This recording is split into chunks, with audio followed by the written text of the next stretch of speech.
Bem-vindo ao Jornal Portuário. Somos jornalistas gerados por inteligência artificial à frente de um dos primeiros canais do YouTube dedicados a notícias especializadas no setor aquaviário. Nossa missão é levar até você informações confiáveis, com agilidade e responsabilidade sobre tudo que movimenta o universo dos mares, rios e portos.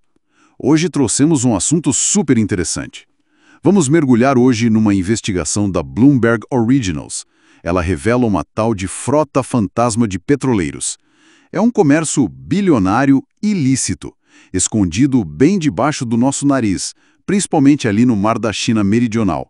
Basicamente, é isso. Navios velhos, sabe, muitas vezes sem seguro, e que desligam os rastreadores, o AIS, para sumir do mapa. Transportam petróleo de países sob sanção, tipo principalmente do Irã. Qual é o tamanho disso, afinal? Olha, a escala é realmente impressionante. A gente está falando de centenas de milhões de barris de petróleo, ilegalmente, valendo bilhões, né? A investigação aponta, por exemplo, um aumento brutal nas transferências entre navios, as chamadas STS, ali a leste da Malásia. Saltou de uns 5% dos navios na área em 2020 para mais de 10% agora no começo de 2024. Isso dá, assim, uns 350 milhões de barris, mais de 20 bilhões de dólares. E isso só nos primeiros 9 meses de 2024. O que chama atenção é a velocidade, sabe? Dobrou a presença ali em 4 anos. Dobrou? Em 4 anos é muita coisa, muito rápido. E imagino, usar esses navios velhos, sem seguro, os riscos devem ser gigantescos, não? O Pablo, que é emblemático. Um navio com 25 anos de uso, sem seguro conhecido. Ele teve um acidente feio com mortes, infelizmente. E o custo do resgate sobrou para a Malásia pagar. E não é um caso isolado, viu? A cobertura de seguro do International Group, que é quem garante a maior parte da frota comercial legítima, caiu. Era mais de 95%, agora está entre 80% e 85% da frota mundial. Essa queda é bem significativa. Mostra que uma parte maior do transporte marítimo está operando meio que por fora do sistema de segurança financeira principal.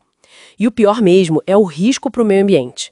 Um vazamento de um superpetroleiro desses, a gente está falando de potencialmente 2 milhões de barris de petróleo no mar. Compara isso com aquele incidente recente em Singapura, que já foi preocupante, mas envolveu umas 400 toneladas.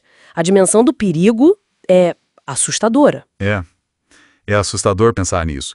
Mas como eles conseguem operar assim quase abertamente naquela região específica? Qual é o segredo? A localização ali é chave. Eles ficam fora das águas territoriais, né? Isso limita a ação direta dos países da costa. É um ponto de encontro tipo estratégico, conveniente para navios que vêm do Oriente Médio e vão para o Extremo Oriente.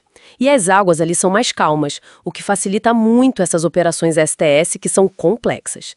E a tática principal, claro, é desligar o AIS, o Sistema de Identificação Automática. Desligou, ficou invisível para os sistemas normais de monitoramento. Ah, entendi. Mas então a tecnologia tenta dar a volta. Li que a Bloomberg usou dados de satélite para conseguir rastrear isso, para superar a falta do AIS. Precisamente. Com o AIS desligado, o jeito foi apelar para imagens de satélite, usar algoritmos para detectar e contar essas transferências STS. E aí confirmaram o crescimento. Eles conseguiram até observar, visualmente mesmo, navios como o Titan e o Winland, bem velhos, enferrujados, sem sinal de AIS visível, fazendo a transferência ali na hora. E essa necessidade toda de operar escondido, isso nos leva direto para o porquê disso tudo está acontecendo, né? Para as causas. Que seriam as sanções econômicas, imagino. Exatamente. As sanções dos Estados Unidos sobre o petróleo, principalmente do Irã e agora também da Rússia. Elas acabaram, na prática, criando esse mercado paralelo. E quem está comprando esse petróleo? Principalmente a China. Mais especificamente, as refinarias privadas independentes de lá. Elas compram mais de 90% do petróleo iraniano sancionado. Por quê? Para conseguir preço mais baixo, claro, para se manterem competitivas no mercado delas. Faz todo sentido do ponto de vista econômico para elas. Mas se a atividade é tão arriscada e dá para ver por satélite, por que a fiscalização parece tão difícil? Parece que tem uma certa vista grossa, não? É uma mistura de coisas, sabe? Primeiro, a complexidade e a falta de recursos. Países como a Malásia, por exemplo, já têm um monte de outros problemas para lidar ali no mar. Pirataria, contrabando, pesca ilegal. Fiscalizar essa frota fantasma exige muito recurso, que talvez eles não tenham ou não seja prioridade máxima. Segundo, tem uma certa relutância global em cortar totalmente o fluxo desse petróleo, por medo do impacto no preço do barril no mundo todo. E vamos ser realistas, né? Qual o incentivo para a China aplicar rigorosamente sanções que foram impostas pelos Estados Unidos? É baixo. O resultado prático é esse.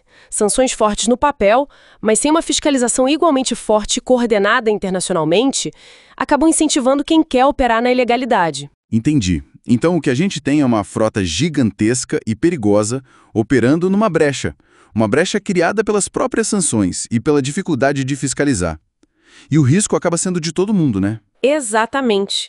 É um ciclo bem complicado. Sanções para funcionarem de verdade precisam de tempo, esforço e principalmente cooperação internacional.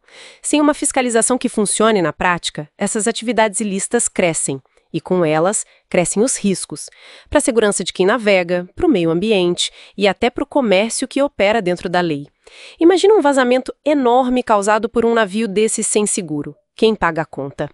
Os custos podem acabar caindo sobre outros navios, sobre os portos. O seguro que existe hoje pode não dar conta de um desastre dessa magnitude. E isso tudo deixa a gente com uma pergunta no ar, né, para pensar. Se a gente sabe que sanções são ferramentas que vão continuar sendo usadas na geopolítica, mas que fiscalizar é caro, complicado e muitas vezes não dá conta, como é que a comunidade internacional pode, de fato, diminuir os perigos dessa frota fantasma? Como encontrar um equilíbrio entre a pressão econômica das sanções e a necessidade urgente de proteger os mares, a segurança marítima, sem causar um caos nos mercados de energia ou sobrecarregar ainda mais quem já fiscaliza? Que tipo de abordagem nova a gente poderia pensar?